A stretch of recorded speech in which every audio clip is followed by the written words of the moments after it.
तथागत भगवान बुद्ध को, महात्मा ज्योतिराव फुले जी को, संत गुरु रविदास जी को, महात्मा ज्योतिराव फुले, सावित्रीबाई फुले और महाबोधिसत्व डॉक्टर बाबा साहब अम्बेडकर को इस पावन भूमि जहाँ पे बाबा साहब अम्बेडकर के कदम पड़े थे और जिस भवन का जो निर्माण है बाबा साहब अम्बेडकर के सामने उनकी मूर्ति स्थापित की गई थी, मैं ऐसी पवित्र भूमि को कोटि कोटि नमन करते हुए आज यहाँ पर उपस्थित हमारे कार्यक्रम में राष्ट्रीय संयुक्त मोर्चा और राष्ट्रीय तेजी समाज महासंघ के जो संयुक्त अधिवेशन जिसमें Republican party, Bahujan Samaj party के कई गुट और तमाम संगठनों के जो प्रतिनिधि यहाँ पर तो है, कल 7 तारीख से हम लोग जो है धरना प्रदर्शन जो जंतर मंतर से लेकर पूरे जो है आज कल जो अधिवेशन जिसमें आप लोग शामिल हुए हैं और खासकर जो हमारी नारी शक्तियां भी इसमें उपस्थित हुई हैं और ऐसे लोग जिनके बारे में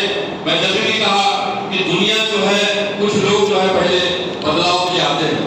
भगवान बुद्ध के सामने 50,000 लोगों की लिस्ट थी, राजाओं ने कह दिया तब गौतम बुद्ध तुम जो है समझ नहीं पा रहे हो और हम तुमको मना रहे हैं, लेकिन जब तुमको ज्ञान प्राप्त हो जाएगा तब तुम हमको सबसे पहले ज्ञान देना। तो आपको पता होगा भगवान बुद्ध ने सोचा कि मैं ज्ञान दूंगा और तुम्हारी बात को समझेंगे नहीं तो फिर इस ज्ञान देने का मतलब क्या है।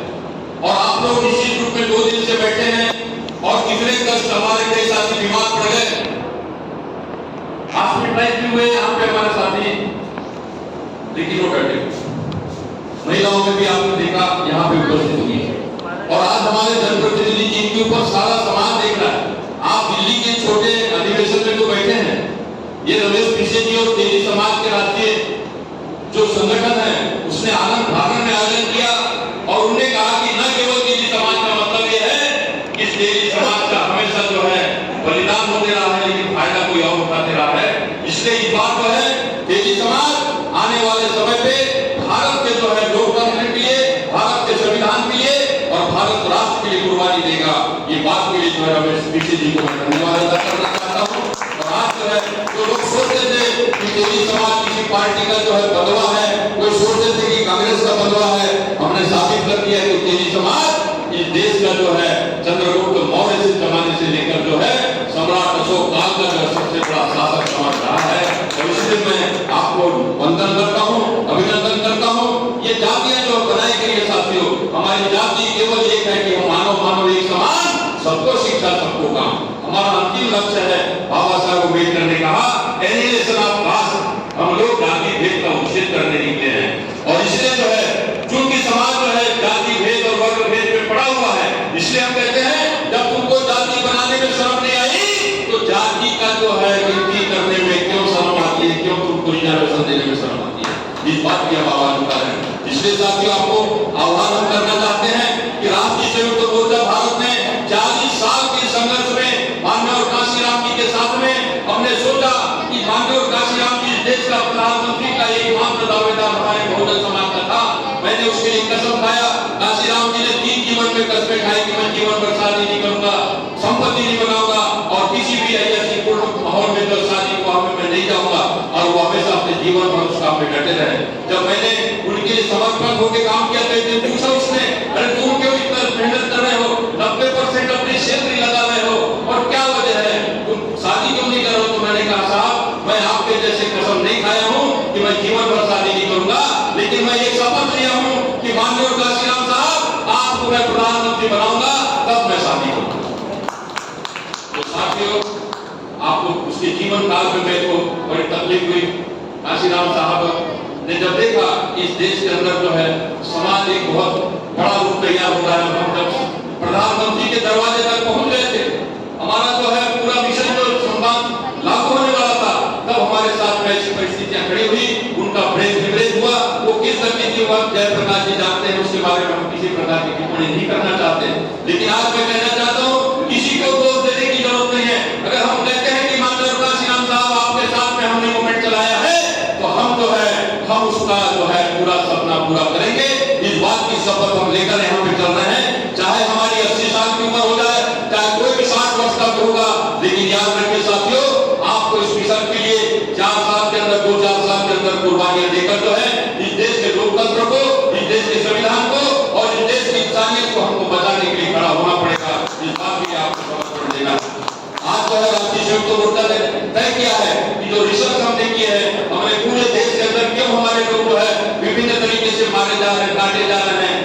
तय किया कि विभिन्न समाज में बटा है।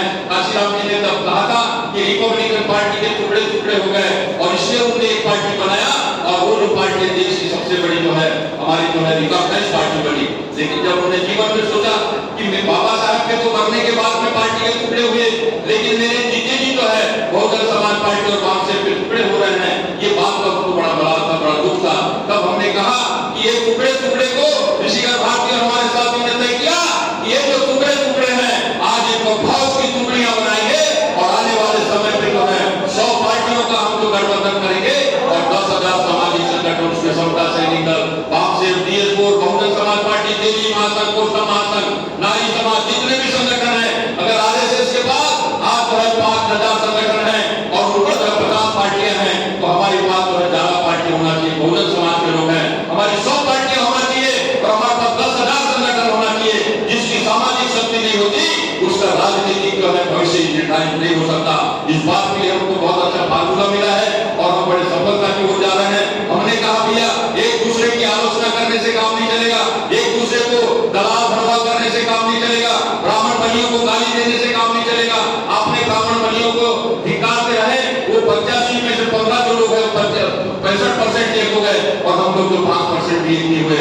इसलिए आपको जो है ब्राह्मणों से सीखना पड़ेगा कि वो किस तरीके से जो है अपने कॉमन मिनिमम प्रोग्राम में एक होते हैं, हमको भी तय करना होगा। ये अपनी अपनी समस्या अलग अलग हो सकती है, लेकिन जब हम मिलते हैं हमको बहुत सी बातें ऐसी, मुझे कुछ बोलना है, मुझे एक बोलना है, वो एक अलग बोलता है, लेकिन इससे काम नहीं चलेगा।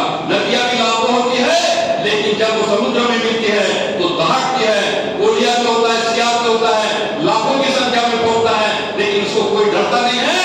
लेकिन एक टाइगर होता है, उसकी आवाज जो होती है वो डर का पैदा करती है। इसलिए आप लोगों को जो है एक टाइगर की आवाज बनना है। बाबा साहब अम्बेडकर ने अपने जीते जी सोचा था कि देश की सत्ता हमको जो है साधारण तरीके से नहीं मिलेगी, इसलिए समाज का भौतिकीकरण करना होगा। इसलिए समता सैनिक दल बनाया उन्होंने। समता सैनिक दल का जो कॉन्सेप्ट था, जिस देश के अंदर पिछड़े वर्गों का, गरीबों का, बहुजनों का एक कॉन्सेप्ट था कि उनका फौजीकरण करना होगा।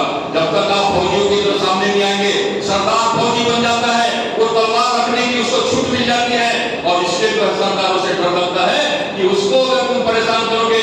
3 जो कृषि कानून जो हुए थे तब उसको जो है मलिक ने, राज्यपाल ने कहा मोदी जी से, मोदी जी अगर इनको आपने सरदारों को, किसानों को आपने इनकी मांगों को नहीं माना तो ये वो लोग हैं कि जनरल डायर को भी जो लंदन में जाके मार सकते हैं, गोली से मार सकते हैं।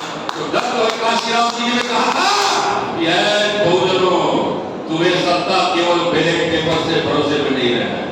अरे अब तो ईवीएम आ गया, आपका बैलेट पेपर खत्म हो गया है।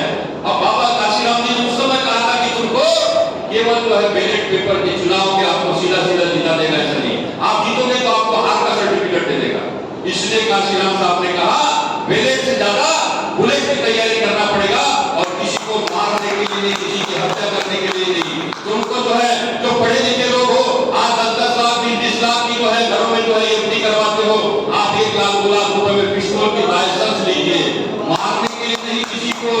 आपको सोचना पड़ेगा कि जिस दिन बहुजन समाज के लोगों के पास पिस्तौल की लाइसेंस होगी, जिस दिन आप लोगों को लगेगा कि देश के अंदर जो है आप लोगों को जो है एक बड़ी बात सामने आएगी, तो निश्चित ही आप लोगों को जो है एक भय पैदा होगा, क्योंकि सीधे सीधे जो है ये आप लोगों से जो है ये मानने वाले लोग नहीं है। और हमारा इरादा किसी को खून खच्चर करने का नहीं है, साथ खून खच्चर करने का नहीं है। आप लोगों से मेरा विनम्र निवेदन ही है कि हम लोग